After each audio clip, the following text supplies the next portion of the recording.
What is going on, everybody? Tech enthusiast here, and this is a Antutu benchmark comparison between the Redmi K20 Pro against the Samsung Galaxy S10e. Both of the phones have the Snapdragon 855 CPU, 8GB of RAM versus 6, and the rest of the specs you can see on the sides. Now, with that being said, let's get started.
So the Samsung Galaxy S10e finished first. However, the Redmi K20 Pro did score higher, but it was slower by 13 seconds.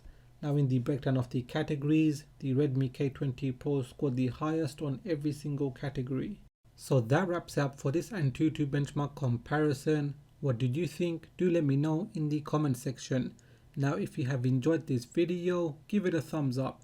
If you are new here, then please do consider subscribing, as I have more videos coming up, so make sure you hit that bell icon so you get notified as soon as I release those videos. Please do follow me on Twitter and Instagram, and like always, thanks for watching, and I will catch up with you in the next video.